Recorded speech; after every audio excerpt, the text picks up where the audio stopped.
આપણા જીવનમાં ઘણા બધા લાઇસન્સ આવે છે. વ્યાપારીનું લાઇસન્સ, બાઇક ચલાવવાનું લાઇસન્સ, ડ્રાઇવિંગ લાઇસન્સ, એગ્રોનું લાઇસન્સ, સ્કૂલ બનાવી હોય, દરેક માટે કંઈકનું કંઈક કરવું પડે છે અને લાઇસન્સ મેળવવું પડે છે. એમાં જો મોંઘામાં મોંઘું લાઇસન્સ હોય ને તો એ આપણું બૈરું છે, આપણી સ્ત્રી છે. લગ્ન એ એક લાઇસન્સ છે અને આ લાઇસન્સ પછી તમે ગમે ત્યાં જાઓ ને કોઈ ના રોકે સાહેબ. અને આ પત્નીનું લાઇસન્સ મેળવવા, લગ્ન એક લાઇસન્સ છે, પત્ની મેળવવા રીત રિવાજોથી એ લાઇસન્સ આપણને કેટલું મોંઘું પડે છે. અને એ મેળવવા માટે તો હો કેટલા કામો કરવો પડે છે, કેટલા રૂપિયા વાપરવા પડે છે. જેવો માણસ એવું લાઇસન્સ હોય. તો આ લાઇસન્સ મેળવવા માટે તો કેટલાયને આગા પાછા કરવા પડે છે.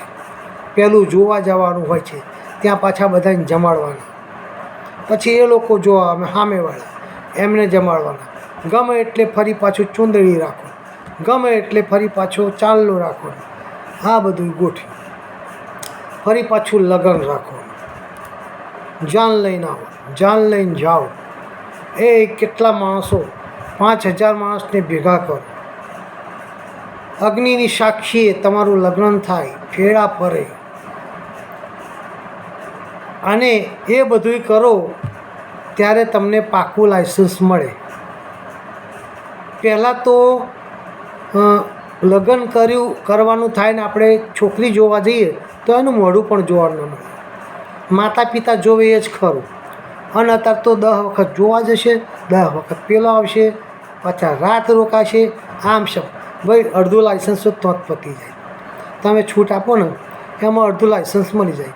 ફરી પાકું લાઇસન્સ તમારે બધાને ખવડાવીને, જમાડીને, બેન્ટ વાજા વગાડીને, ઢોલ વગાડીને, ડીજે વગાડીને, એ ગામમાં વરઘોડો કાઢીને લાઇસન્સ મેળવવાનું થાય ભાઈ.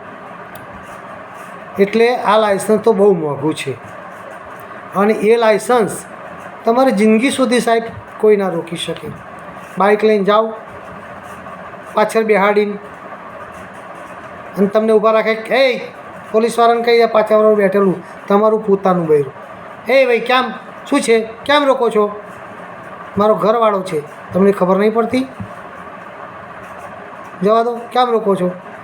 અને જો ભાઈ પછી લાઇસન્સ વગરનું લઈને ગયા, કદાચ ભૂલે ચૂકે હોય તો, અને પોલીસવાળાએ રોક્યા તો તરત જ ધ્રુજારી ચાલુ થઈ જાય ભાઈ કે આ મારા બેટા કંઈક પૂછશે ને આમ કરશે ને તેમ કરશે. આ લાઇસન્સ વગરનામાં તકલીફ પડે. પેલો તમે બિંદાસથી ફરો, લાઇસન્સ વગર છૂપું ફરવું પડે. અને ફરી પાછું આ કોરોના આવ્યો ને, કોરોના ત્યારથી તો લાઇસન્સ વગરના બહુ વધી ગયા. લાઇસન્સવાળું કે લાઇસન્સ વગરનું ખબર જ ના પડે. મોઢે પહેરી દીધું, આમ ગોગો મોગો કરી દીધો ગોટમોટ. એટલે લાઇસન્સવાળું ઘરનું છે કે બહારનું છે, તમારું ફરિયાનું હોય જોડે થઈને ફ્રૂક લઈને જતું રહે ને તોય ખબર ના પડે. તો હવે છૂટી થઈ છે એટલે હવે ઓળખાય છે બધાય, પણ તોય ઘણા તો ભાઈ જે છુપા હોય એ તો પકડ્યા રહે, ઝાલ્યા રહે, તરત આમ મારી જ દે વાંટી, જાઓ તમ તો. ભાઈ છે તો હેલ્મેટ પહેર લે અને બેન પાછળ બાંધ દે. કેમ તો કંઈક પવન આવે છે, શરદી થઈ જાય છે, આમ થાય છે, તેમ થાય છે. ભાઈ બહાના તો બધા બહુ બતાવે. એટલે આ લાઇસન્સવાળું બૈરું એટલે તમારે શાંતિ બધી જ રીતે, અને પેલામાં બધી ઉપાધિ. જુઓ લાઇસન્સ મેળવવા કેટલી તકલીફ પડે છે ભાઈ, કેટલા ધક્કા ખાવા પડે છે. પેલા સરકારી લાઇસન્સ તમે 2-3 ધક્કા મારે 5000 આલો મળી જાય, પણ આ તો 10 લાખ કાઢતા મેર નહીં પડતું. આ આપણું ઓરિજિનલ ભારતીય લાઇસન્સ. અને ફોરેનમાં જાઓ તમે, લાઇસન્સની વાત જ કોર્ટમાં જ્યાં નહીં, લખ્યું નહીં કે લાઇસન્સ તમને. આવું છે ભાઈ. આપણો દેશ એટલે ટકી રહ્યો છે. આપણો દેશ એક દેવોની ભૂમિ છે, મંદિરોની ભૂમિ છે, અને એના આધારે જ આપણો દેશ ટકી રહ્યો છે. હાલો, જય હિન્દ, જય ભારત.